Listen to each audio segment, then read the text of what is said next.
going on, my friends? This is Jake of www.jgcalisthenics.co.uk, and before we dive into it, I just want to mention that if this is your first time here and you're looking for the best guidance for getting stronger with Calisthenics Bodyweight Training, then make sure you subscribe to the channel and turn on post notifications because I upload videos every Monday and Thursday specifically for people like you, my friend. Plus, right now I am conducting a YouTube feedback survey to help me establish what I need to do to make the best videos possible and help you get the best results in return. And so if you'd like to support me in that regard, make sure to add me if you haven't already on either Facebook or Instagram and send me a DM regarding the YouTube feedback survey, and make sure to send over to you the simple, clear and concise questions that will barely take up any of your time to actually answer them. Does that make sense? So, getting super strong with calisthenics really comes down to three main fundamentals, right? And these are the exact same guidelines I actually teach my clients. And so if you would like to get results such as Tim, make sure to watch this entire video, my friend, because I'm gonna cover them in this video right now. So the first method to getting super strong with calisthenics and bodyweight training is simply progressing onto one limb exercises, right, by using unilateral work, right? So as a prime example, if we were to take squats, right, to build the legs, obviously if we are squatting evenly on two legs, then it's almost like we're exerting force against gravity with a 50-50 body distribution, right? But if we were to actually manipulate our body weight and progress onto unilateral squats, right, and then eventually pistol squats and one leg squats, then that would be doing a 100% distribution of our body weight on one leg at a time. And as you can imagine, not only are you going to build a ton of strength and get super strong, but as a very nice byproduct, you're going to get some nice lean muscle tissue as well. And as we're talking about the pistol squat, I do have a full comprehensive pistol squat step-by-step tutorial on this YouTube channel, which you can check out by checking out the card right here.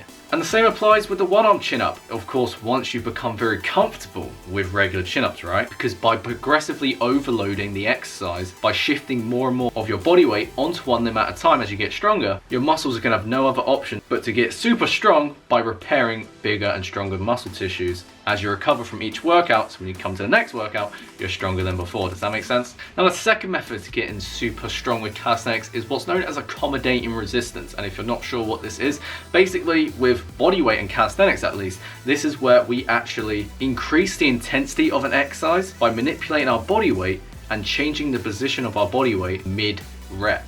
Right? So if we take an example of the sweater planche push-up, we can use a mechanical advantage sweater planche push-up, right? So as an example is that as you lower down, you wouldn't just lower down to a point where you can actually press up, right? You would lean as far forward as you can, lower down, right, with this increase in intensity, and then at the bottom you would shift your shoulders back and push up just enough to the point where you can actually complete that range of motion, right? Does that make sense? So if we were to do this exercise for 6 repetitions, right, without the accommodating resistance, if we were to do 6 reps of just regular sweater planche push-ups, really only the last 2 are going to be a grinder, right? Whereas with accommodating resistance, with the increase in intensity, we can actually make the exercise challenging where every 6 reps are an absolute grinder, right? And as you can imagine, as a result, at higher intensity, you're going to force your muscle fibers to get stronger and stronger over time, right? Is it more challenging? Absolutely. But are the gains more rewarding by being able to make more gains by training less frequently?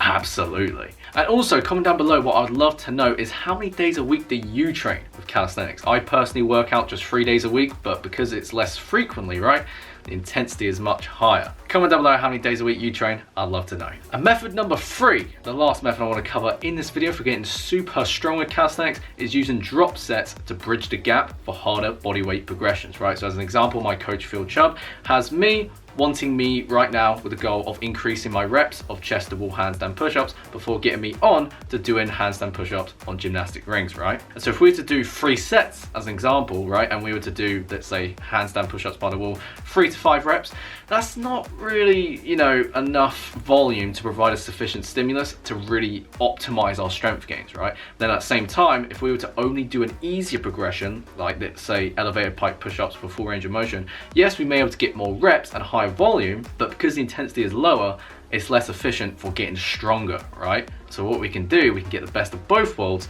by adding the 2 together, right? So as an example, doing, let's say, 2 to 3 chest to ball handstand push-ups, and then after that, you do a drop set, right, of doing deep elevated pike push-ups with full range of motion of, let's say, 3 to 5 reps, right? This is an amazing way to not only actually be able to train at a higher intensity to then actually get stronger, right? But you're also going to get enough volume so that the total stimulus is actually great enough for your muscle fibers to get stronger over time, right? So to summarize these 3 points, if you focus on a combination of unilateral one limb progressions and exercises, using accommodating resistance to make the intensity of certain exercises even harder, and using drop sets to be able to get stronger by spending more time on the harder bodyweight progressions, and that way you can get super strong with calisthenics and have full control over your own body without having to work out 5 to 6 plus days a week only to feel that you're not actually making any progress in the first place. And as I mentioned at the start of the video, I'd really appreciate if you were to send me a DM either on Facebook or Instagram for giving me feedback in regards to the YouTube survey I'm doing right now, because ultimately the better my videos are, the more results you can get in your calisthenics journey in return, right? Which is pretty cool, isn't it? And so as I said, if you enjoyed this video, you like my content, you enjoy watching every single minute, every single second of this video, then make sure to give this video a cheeky thumbs up and comment down below. What I'd love to know is what part of this video you found most helpful, because I make sure to respond to each and every comment because I love interacting with each and every one of you. Subscribe to the channel if you haven't already, share this with a friend or friends that you believe would benefit from these gains, and as that's enough for me today, I hope you enjoy the rest of your day, my friend, and as a crew member of the Gains Express, keep moving forward. I'll see you